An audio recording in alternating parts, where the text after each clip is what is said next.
ते फोन प्रियाने केलेत. शुभ्रा, तिच्यात झालेले हे बदल मला नॉर्मल वाटत नाहीये.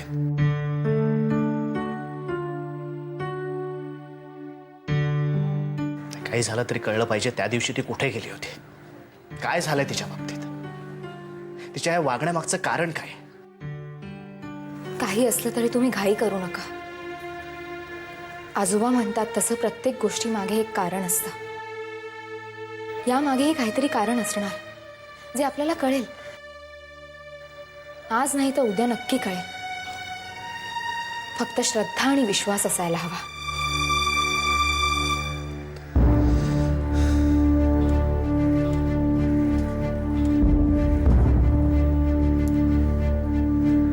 कपाळावर आठ्या घालून प्रश्न सुटले असते तर किती बरं झालं असतं ना.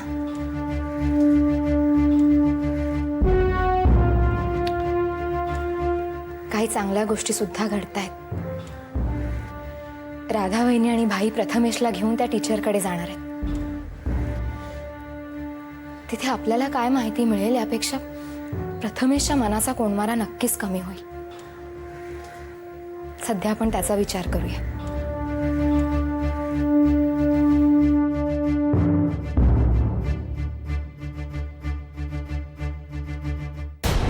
मी तुला काही प्रश्न विचारते, लक्ष दे.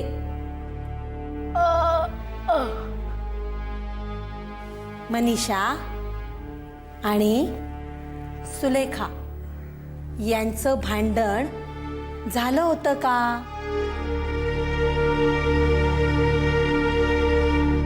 बोल ना, बोल.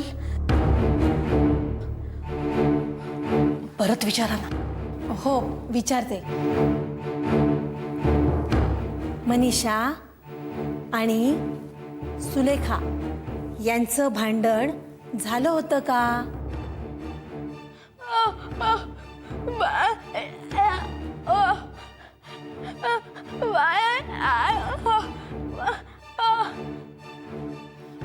मनीषा आणि सुलेखाचं भांडण झालं होतं. मग पुढे काय झालं? मग पुढे काय झालं?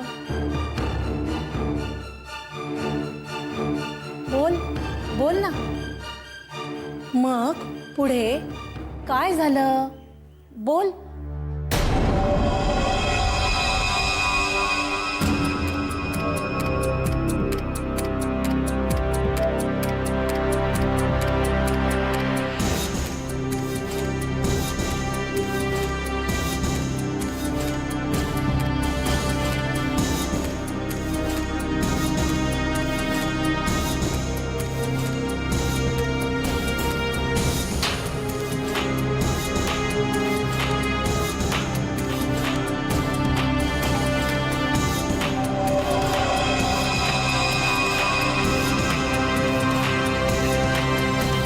बोल प्रथमेश, बोल.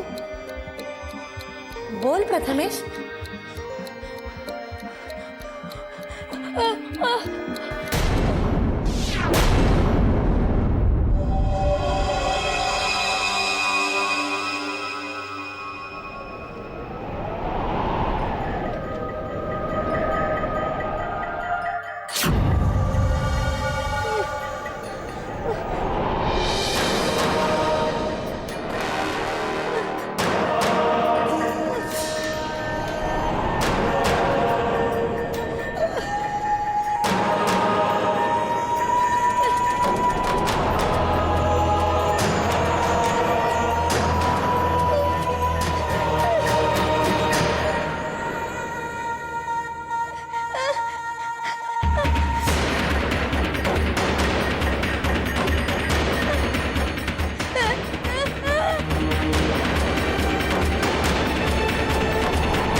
जा तुम्ही इथून.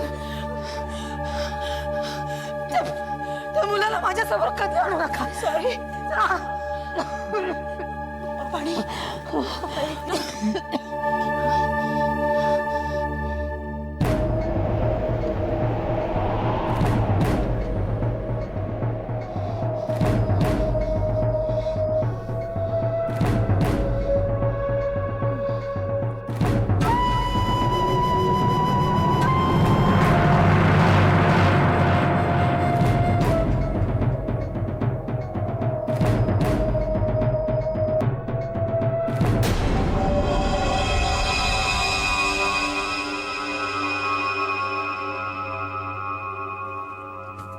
स्वतः काहीतरी डोकं फिरल्यासारखं करायचं आणि आमची डोकी फिरवायची. अगं हे ग्लास कोणी इकडे ठेवला ग? असू दे ते मी आवरते सगळं. अगं! वंस, राहू दे राहू दे. तुम्हाला एवढं धुसफुसायला काय झालं?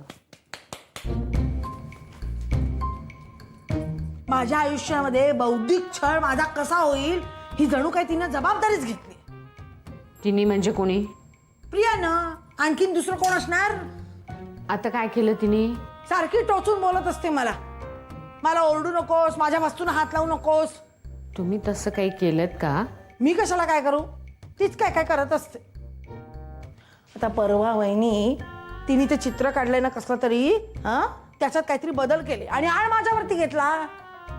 कसले बदल? आता बदल करायला मला चित्रकला यायला हवी का नको वहिनी? अहो पण कसले बदल केले ते तर सांगा. अगं म्हणजे त्या कसल्या तरी चित्राला आग लावली म्हणे. चित्राला आग लावली? अगं म्हणजे असा रंगाने त्या चित्रावरती अशा ज्वाळा वगैरे काढल्या. आता तू मला सांग वहिनी, मी हे असं सगळं काही करीन का? मग तर हिचं म्हणणं मीच काहीतरी केलं. मी तुला सांगते ना वहिनी, ह्या मुलीचं ना डोकं फिरलंय डोकं. खरंच सांगते मी तुला. तू आहे ना मोठ्या डॉक्टरकडे तिला ने. नाही तर असं कर, मी तुला सांगते तो शुभ्रा राहते ना त्या कुठल्या डॉक्टरकडे, कोण तो डॉक्टर सामंत का कोण, त्याच्याकडे घेऊन जा. वंस पुरे. हा आता परवा तुम्हीच तर म्हणालात ना की ती सुधारलीये, तुमच्याशी चांगली वागते वगैरे. अगं तेच तर. पण तेव्हाच वाटलं होतं मला हे लक्षण काही बरोबर नाहीये, ठीक नाहीये. नाही तर एवढी चांगली कशाला माझ्याशी वागेल ती? तेव्हा तिचं डोकं फिरलेलं होतं. आता नेहमी सारखं झालंय तिचं डोकं, म्हणून आता भांडायला लागली माझ्याशी. काय बोलताय तुम्ही वंस? एकदा म्हणताय तिचं डोकं फिरलंय, एकदा म्हणताय ती नेहमी सारखी झाली. मी सांगू का, सध्या तुम्ही तिच्या वाट्याला जाऊच नका. तिला आराम करू दे. बोल बोल, तू आपली मलाच बोल. बाबा तिकडे वसईला गेल्यापासून तुम्ही सगळे मिळून मला माझ्यावरती तोंडसुख घ्या, माझ्यावरती आळ घाला. बोला तुम्ही, मलाच बोला. मी आता जातेच, वसईलाच निघून जाते कायमची. बघ वंस, तुम्ही कशाचा संबंध कशाशी? वंस छे बाई, यांच्याशी कसं बोलायचं तेच कळत नाही.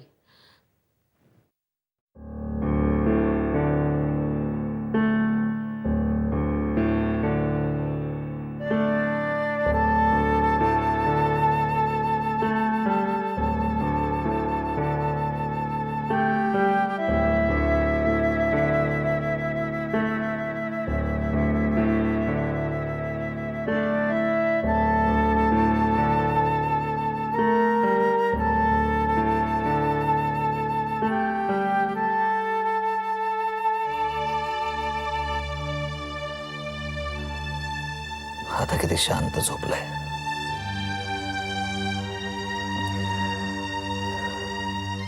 काही तासांपूर्वी हाच व्हायलंट झाला होता हे खरंही नाही वाटत.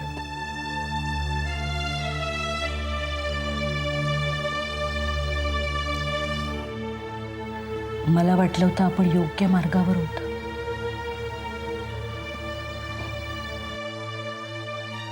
टीचरच्या प्रश्नांना प्रथमेश उत्तर देईल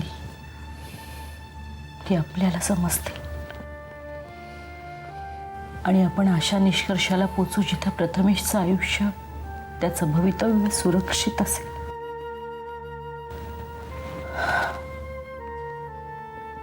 पण नेमका त्याने टीचरवर हल्ला केला आणि सगळंच होत्याचं नव्हतं झालं. का झालं असेल असं?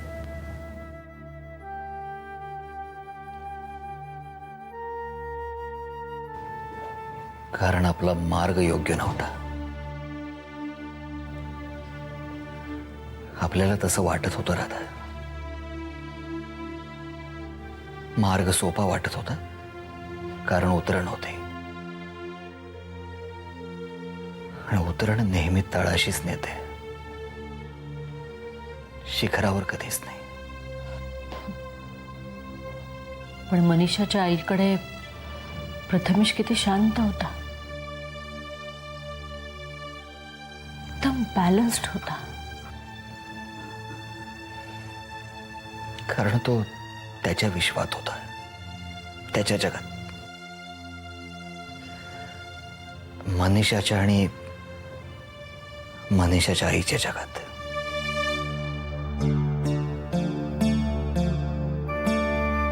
आणि जेव्हा त्याची उलट तपासणी सुरू झाली, त्याला प्रश्न विचारण्यात येऊ लागले, तेव्हा त्याच्या मनाची दगमग सुरू झाली. म्हणजे टीचर म्हणाला ते खरं असेल का? त्याला न आवडणाऱ्या विषयावर प्रश्न विचारले तर तो असा ब्लँक होत असेल किंवा रिस्पॉन्स देत नसेल. असेल कदाचित. पुन्हा पुन्हा तेच प्रश्न विचारल्यावर प्रथमेश बिथरला.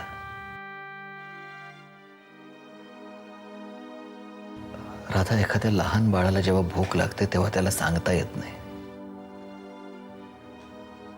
म्हणून मग ते रडून रडून आपल्याला सांगण्याचा प्रयत्न करतं. प्रथमेशलाही नाही सांगता आलं की त्याला या प्रश्नांचा त्रास होतोय, त्याला हे प्रश्न नाही आवडत. म्हणून मग त्यानं शेवटचा मार्ग पत्करला, आणि मग म्हणून तो हल्ला. नशीब माझं, तुम्ही होतात माझ्या बरोबर. नाहीतर मी एकटीनं काय केलं असतं.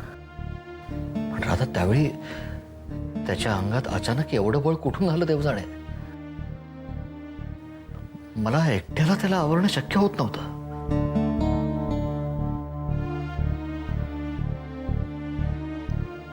आता सगळ्यांना काय सांगायचं आपण,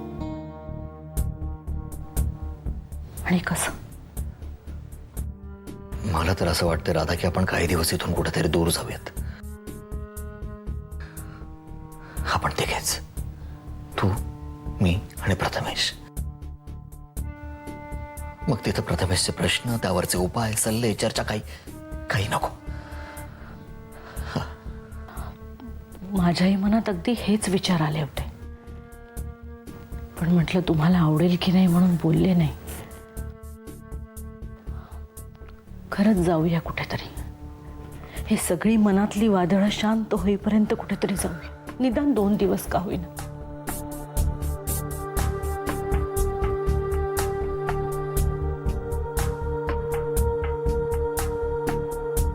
प्रथमेश, काय झालं रे? काही हवंय का बाळा? काही हवंय का? काय झालं? काय झालं राजा?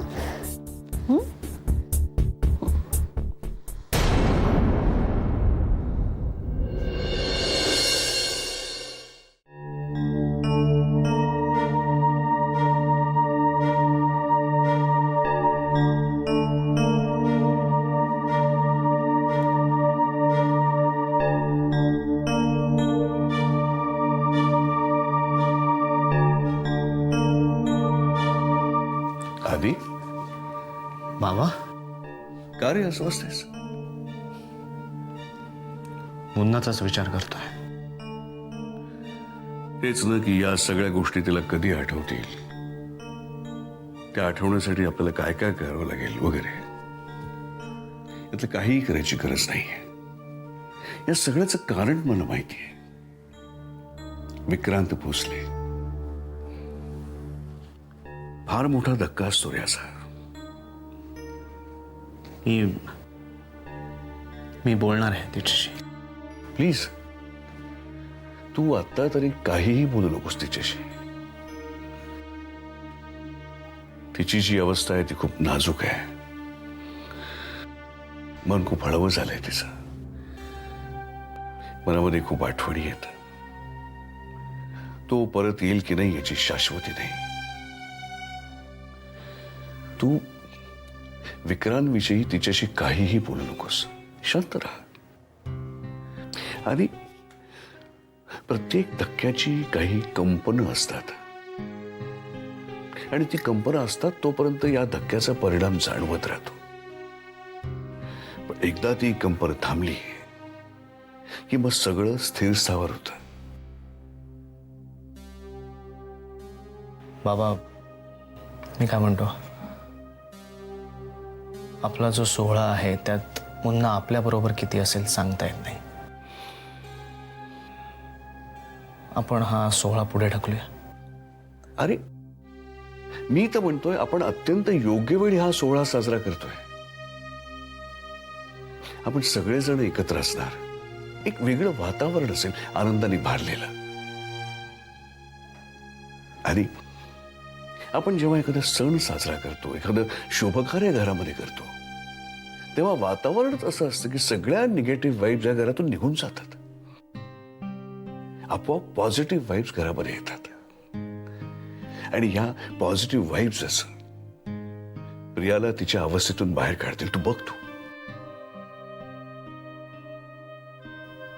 बाबा, पूजा करताना जितकी तुमच्या डोळ्यात श्रद्धा असते ना, त्याहीपेक्षा जास्त वाड्याबद्दल बोलताना किंवा आजोबांबद्दल बोलताना असते. हुरूप आला तुमच्याशी बोलून. कसलीही काळजी करू नकोस. सगळं काही व्यवस्थित होईल.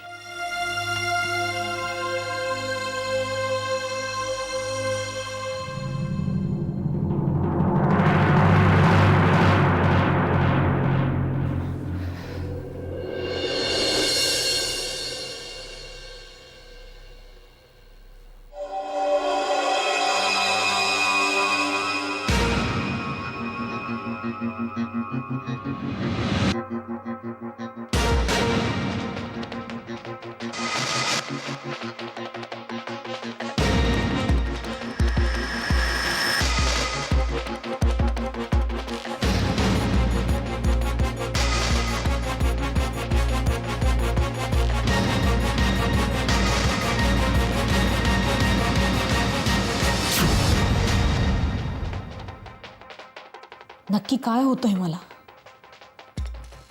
माझं लक्ष एका ठिकाणी का लागत नाही? लागायलाच हवं. काहीही झालं तरी लागायलाच हवं.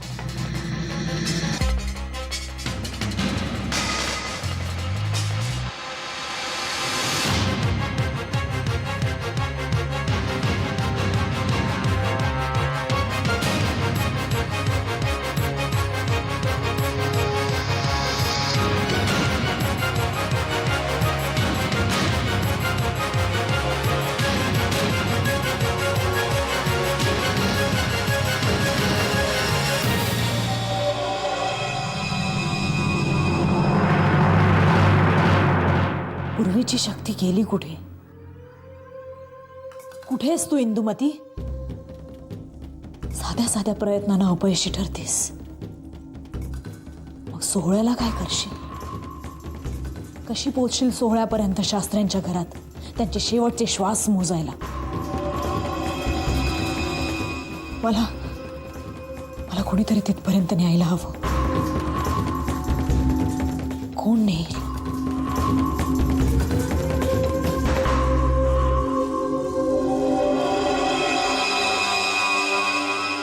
एकच पर्याय आहे.